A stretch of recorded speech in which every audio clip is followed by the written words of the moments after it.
রূপকথার গল্পে পড়েছিলাম রাজকুমার তার রাজকুমারীকে পাওয়ার জন্য ৭ সমুদ্র ১৩ নদীও পার করে। প্রেমে পড়লে নাকি অসম্ভবকেও সম্ভব করা যায়। এই মুভিটি এমন এক হৃদয় বিদারক প্রেমের গল্প নিয়ে নির্মিত, যেখানে জন কার্টার তার ভালোবাসার মানুষটিকে ফিরে পেতে পৃথিবী ছেড়ে মঙ্গল গ্রহে পাড়ি দিয়েছিল। বর্তমান সময়ে মঙ্গল গ্রহ মানুষের কৌতূহলের কেন্দ্রবিন্দু। মঙ্গল গ্রহকে আমরা প্রাণহীন লাল গ্রহ হিসেবে চিনি, যেখানে জীবনের কোনো অস্তিত্ব নেই। কিন্তু না, এই গ্রহেও জীবনের অস্তিত্ব আছে, কিন্তু বর্তমানে এই গ্রহটি ধ্বংসের দ্বারপ্রান্তে পৌঁছে গেছে। এই গ্রহের অন্যতম একটি শহর হচ্ছে জোডাঙ্গা। জোডাঙ্গার সৈন্যবাহিনীর মূল উদ্দেশ্যই হচ্ছে বারসুম অর্থাৎ মঙ্গল গ্রহের মানুষকে ধ্বংস করে সবকিছু নতুন করে শুরু করা। এই গ্রহে হিলিয়াম নামে আরও একটি শহর আছে। হিলিয়ামের সৈন্যরা বিগত কয়েক হাজার বছর ধরে জোডাঙ্গার সৈন্যবাহিনীর হাত থেকে বারসুমকে বাঁচিয়ে আসছে। একবার যুদ্ধ চলাকালীন সময়ে জোডাঙ্গার রাজা সাবধানের সাথে ৩ জন অদ্ভুত মানুষ হাওয়ায় উড়ে দেখা করতে আসে। তারা সাবধানকে 9 রের ক্ষমতা সম্পন্ন এক অস্ত্র দিয়ে বলে, তোমাকে সাহায্য করার জন্য ঈশ্বর আমাদেরকে পাঠিয়েছে। এই অস্ত্রের সাহায্যে সবকিছু তোমার কন্ট্রোলে নিতে পারবে। তুমি যদি আমাদের কথা মেনে চলো, তাহলে কেউ তোমার পথের কাঁটা হয়ে দাঁড়াতে পারবে না। আসলে এই লোকগুলো কোনো ঈশ্বরের দূত না, এরা হলো থার্ন। যে সমস্ত গ্রহগুলোতে প্রাণের অস্তিত্ব আছে, তারা সেই সকল গ্রহগুলোকে ধ্বংস করে থাকে। তাদের কাছে প্রচুর সুপার ন্যাচারাল পাওয়ার থাকা সত্ত্বেও তারা নিজেরা সরাসরি কোনো গ্রহ ধ্বংস করে না, বরং যে গ্রহ ধ্বংস করবে বলে সিদ্ধান্ত নেয় সেই গ্রহের বাসিন্দাদেরকে দিয়ে ওই গ্রহ ধ্বংস করিয়ে থাকে। আর তারা সাবধানকে দিয়ে মঙ্গল গ্রহ ধ্বংস করার সিদ্ধান্ত নেয়। অন্যদিকে পৃথিবীতে দেখা যায় জন কার্টার নামে একজন ধনী ব্যক্তি তার ভাতিজা এডগারকে টেলিগ্রামের মাধ্যমে আর্জেন্ট দেখা করতে বলে। ঠিক তখনই দূর থেকে কেউ একজন জন কার্টারকে ফলো করতে থাকে। জন কার্টারের টেলিগ্রাম পেয়ে তার ভাতিজা সাথে সাথেই তার সাথে দেখা করতে চলে আসে, কিন্তু ততক্ষণে অনেক দেরি হয়ে যায়। সে জানতে পারে যে তার আঙ্কেল জন কার্টার হঠাৎ করেই গতকাল রাতে মারা যায় এবং তার ভবিষ্যৎবাণী মোতাবেক তার লাশ কবর দেওয়ার বদলে একটি গুপ্ত কক্ষে রাখা হয়, যেটা একবার বন্ধ হওয়ার পর শুধুমাত্র ভেতর থেকেই খোলা যাবে। এরপর জন কার্টারের কর্মচারী ভাতিজা এডগারকে একটি ডায়েরি দিয়ে বলে, জনের শেষ ইচ্ছা ছিল তুমি যেন এই ডায়েরিটি একা একা পড়ে দেখো। এডগার একাগ্র চিত্তে ডায়েরিটি পড়া শুরু করে। ডায়েরিটিতে লেখা ছিল, ছোটবেলায় আমি যখন তোমাকে গল্প শোনাতাম তখন তুমি আমার সকল গল্পেই বিশ্বাস করতে। যদিও তুমি এখন অনেক বড় হয়ে গেছো, কিন্তু আমি চাই তুমি আমার এই গল্পটিও বিশ্বাস করো। আজ থেকে 13 বছর আগে আমি একটি স্বর্ণের গুহার খোঁজ করতেছিলাম। একদিন কর্নেল পাওয়েল আমাকে বন্দি করে নিয়ে যায়। আসলে আমি একজন ভালো যোদ্ধা ছিলাম, আর তারা চাইতো যে আমি তাদের হয়ে যুদ্ধ করি। যুদ্ধের প্রতি আমার কোনো ইন্টারেস্ট ছিল না, তাই আমি সেখান থেকে পালিয়ে যাই। কর্নেল পাওয়েল তার লোকজন নিয়ে আমাকে ধাওয়া করতে থাকে। দুর্ভাগ্যবশত আমরা সবাই শত্রু বাহিনীর সামনে পড়ে যাই। শত্রু বাহিনীর সাথে আমাদের প্রচণ্ড গোলাগুলি হয়। আমি এবং কর্নেল পাওয়েল কোনো মতে প্রাণ বাঁচিয়ে একটি গুহায় আশ্রয় নেই। আসলে এটাই ছিল সেই স্বর্ণের গুহা, যেটাকে আমি অনেক দিন ধরেই খুঁজতেছিলাম। চারিদিকে স্বর্ণ দেখে আমার মন খুশিতে আত্মহারা হয়ে যায়, কিন্তু হঠাৎ করেই সেখানে একজন অদ্ভুত মানুষ চলে আসে। সে আমাকে দেখা মাত্রই মারার জন্য তেড়ে আসে, কিন্তু সৌভাগ্যক্রমে আমাকে মারার আগেই আমি তাকে গুলি করে মেরে ফেলি।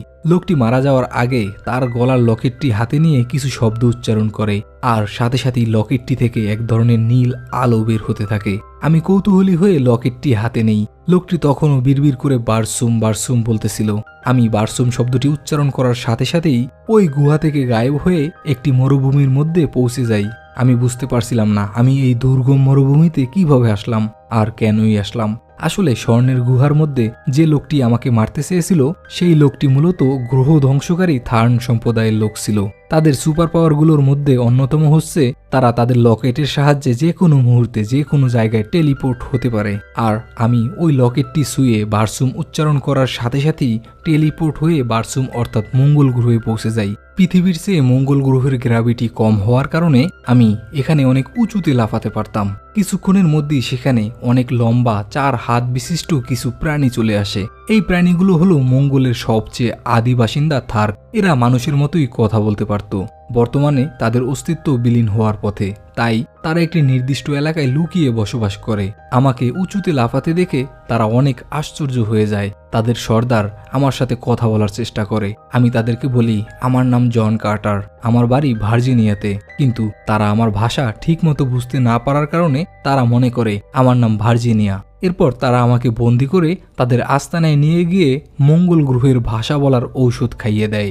আর যেই লকেটের কারণে আজকে আমি মঙ্গল গ্রহে, তারা সেই লকেটটিও ছিনিয়ে নিয়ে যায়। এর মধ্যেই মঙ্গল গ্রহের আকাশে হিলিয়াম আর জোডাঙ্গার মধ্যে যুদ্ধ শুরু হয়ে যায়। জোডাঙ্গার রাজা সাবধানের কাছে 9th রে এর পাওয়ার থাকার কারণে তাদের সাথে যুদ্ধে হিলিয়াম কোনোভাবেই কুল কিনারা করে উঠতে পারে না।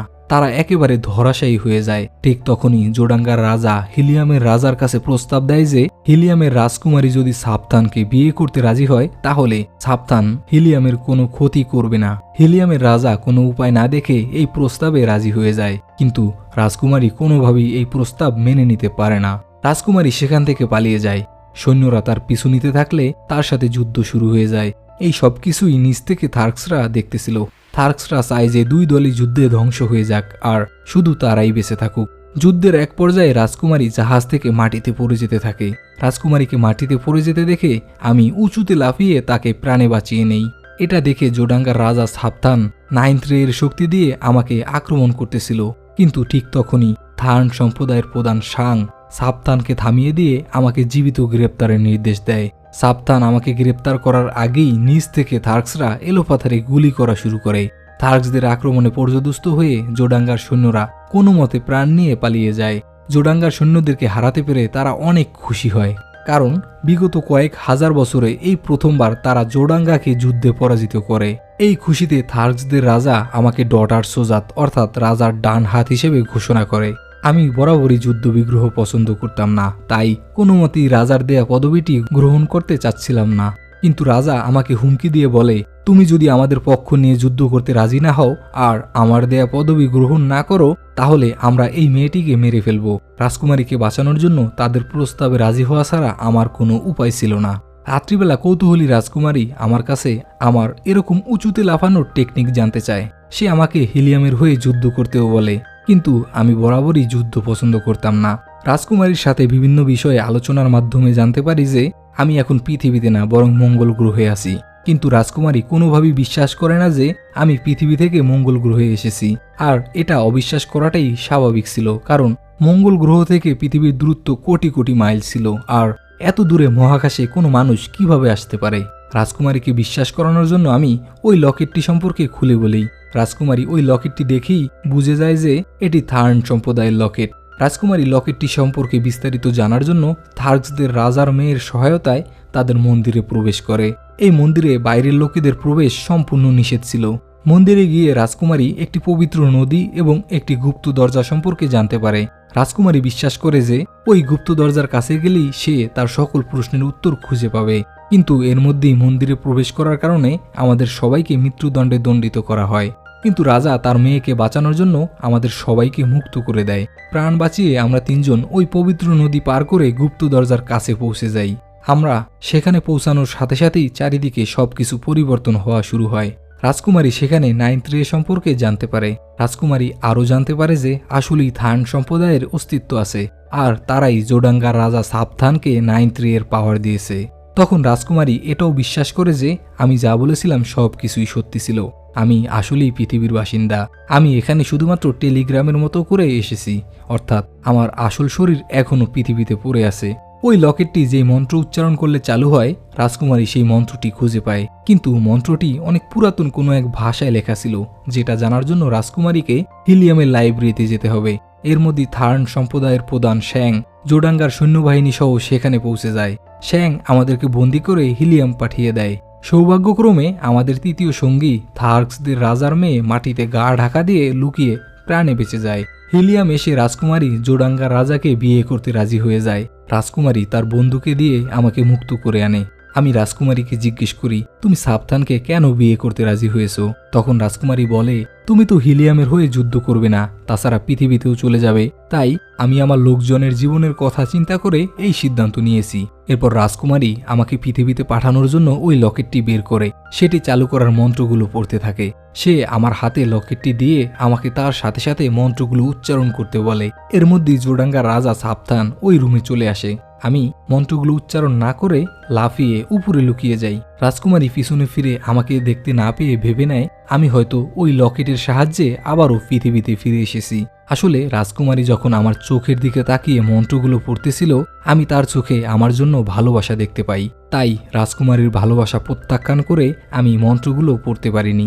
সবাই ওই রুম থেকে চলে গেলে আমি নিচে নেমে আসি, কিন্তু থার্ন সম্প্রদায়ের প্রধান শ্যাং একটি মহিলার ছদ্মবেশ ধারণ করে 9th রে এর পাওয়ার দিয়ে আমাকে তার কন্ট্রোলে নিয়ে নেয়। এখন আমার কোনো ধরনের শক্তি কাজ করছিল না। অন্যদিকে রাজকুমারী আর জোডাঙ্গা রাজ্যের রাজা সাবধানের বিয়ের অনুষ্ঠান শুরু হয়ে যায়। শ্যাং একটি বুড়ির রূপ ধারণ করে আমাকে রাজকুমারী আর সাবধানের বিয়েতে নিয়ে যায়।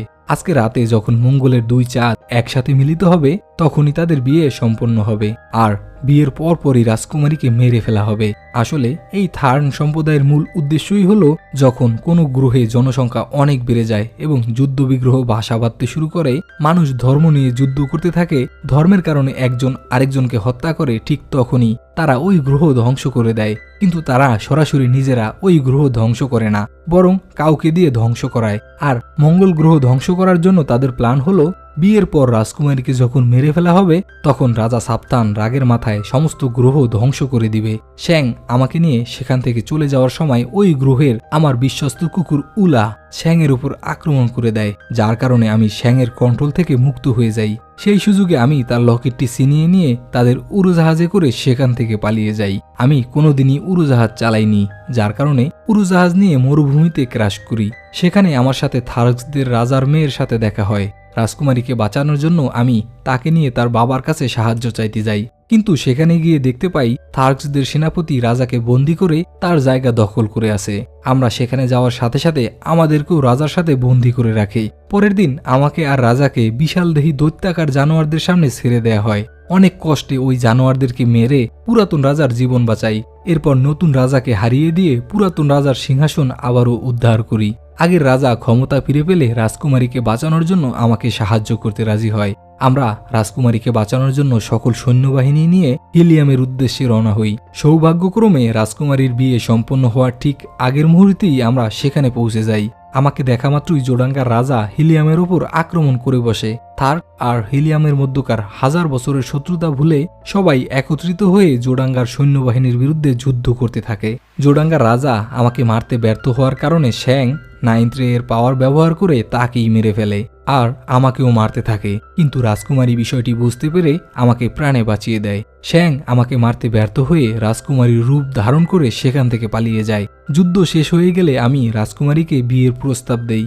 যেহেতু রাজকুমারী আগে থেকেই আমাকে পছন্দ করত, তাই সে আমার প্রস্তাবে রাজি হয়ে যায়। এরপর সকলের আশীর্বাদে আমাদের দুজনের বিয়ে হয়। কিন্তু বাসর রাতে শ্যাং একজন সৈনিকের রূপ ধারণ করে ওই লকেটের মাধ্যমে আমাকে আবারও পৃথিবীতে পাঠিয়ে দেয়। আমার জ্ঞান ফিরে আসলে আমি নিজেকে ওই স্বর্ণের গুহাতে আবিষ্কার করি। মঙ্গল গ্রহে রাজকুমারীর কাছে যাওয়ার জন্য আমার হৃদয় ব্যাকুল হয়ে যায়। আমি বারবার মঙ্গল গ্রহে যাওয়ার মন্ত্রগুলো উচ্চারণ করতে থাকি, কিন্তু আমার কাছে লকেট না থাকার কারণে কোনোভাবেই মঙ্গল গ্রহে ফিরে যেতে পারি না। এরপর পরবর্তী 10 বছর পর্যন্ত আমি পৃথিবীর বিভিন্ন জায়গায় ওই লকেটের খোঁজ করতে থাকি। আমার বিশ্বাস ছিল যেহেতু থার্ন মঙ্গল গ্রহে আছে সেহেতু তারা পৃথিবীতেও আছে, এবং 10 বছর চেষ্টার পর একদিন আমি আমার কাঙ্ক্ষিত সেই লকেট খুঁজে পাই। এতক্ষণে তুমি হয়তো বুঝে গেছো যে আমি কেন মারা গেছি আর কি জন্য আমার শরীর কবর দিতে বারণ করেছি, কেন আমার শরীরের জন্য এত সুরক্ষা ব্যবস্থা করেছি। কারণ আমার শরীর যদি এখানে নষ্ট হয়ে যায় তাহলে সেটা মঙ্গল গ্রহেও নষ্ট হয়ে যাবে, আর যেখানে আমার শরীর রাখা হয়েছে সেই জায়গা খোলার একমাত্র চাবি হচ্ছে তুমি। যতক্ষণ তুমি এই ডায়েরি পড়তেছিলে হতে পারে ততক্ষণে থার্ন আমার শরীর নষ্ট করে ফেলেছে। এখন থেকে আমার শরীর রক্ষার দায়িত্ব শুধুই তোমার। এই ডায়েরি পড়ার পর এডগার দৌড়ে জনের কফিনের রুমে চলে যায়। ওই রুমের দরজায় কিছু অ্যালফাবেট লেখা ছিল। এডগার সেখানে নিজের নাম এডগার লিখে, কিন্তু দরজা খোলে না। তখন তার মনে পড়ে যায় যে জন কখনোই তাকে এডগার নামে ডাকতো না। তাকে সবসময় নেড নামে ডাকতো। আর দরজায় NED লেখার সাথে সাথেই দরজা খুলে যায়। ঠিক তখনই পিছন থেকে একজন এডগারকে মারার চেষ্টা করে, কিন্তু এডগারকে মারার আগেই একটি গুলির শব্দ হয় আর ওই লোকটি সেখানেই মারা যায়। এডগার পিছনে তাকিয়ে জন কার্টারকে দেখে অবাক হয়ে যায়। জন ওই মৃত লোকটির জ্যাকেটের ভিতর থেকে ওই লকেট বের করে আনে, যেটা দিয়ে জন আবারও মঙ্গল গ্রহে যেতে পারবে। জন কার্টার এডগারকে বলে আসলে সে কোনোদিন এই লকেটটি খুঁজেই পায়নি। নিচে যে লোকটি মরে পড়ে আছে সেটি মূলত শ্যাং। শ্যাং মনে করেছিল যে জন কার্টার সত্যি সত্যি ওই লকেট খুঁজে পেয়েছিল আর জন কার্টারের থেকে এই লকেট ছিনিয়ে নেয়ার জন্য আর জনের শরীর ধ্বংস করার জন্য সে এখানে ফিরে এসেছে। আর জন কার্টারও এটা জানতো যে শ্যাং যদি জানতে পারে জন কার্টার লকেট খুঁজে পেয়েছে তাহলে সে নিশ্চয়ই তাকে মারতে আসবে। আর শ্যাংয়ের এই ভুলের কারণেই জন কার্টার আবারও ওই লকেট ফিরে পায়। এরপর জন এডগারকে বলে জীবনে কোনো লক্ষ্য স্থির করো, কোনো বই লিখো অথবা কাউকে ভালোবাসো। এরপর জন ওই সিক্রেট রুমে চলে গিয়ে দরজা বন্ধ করে দেয় আর আরেকবার ওই লকেটের সাহায্যে মঙ্গল গ্রহে তার রাজকুমারীর কাছে চলে যায়। এভাবেই এই মুভিটি শেষ হয়। আপনার কাছে যদি এরকম মঙ্গল গ্রহে যাওয়ার কোনো লকেট থাকতো তাহলে আপনি কি করতেন? ধন্যবাদ সবাইকে।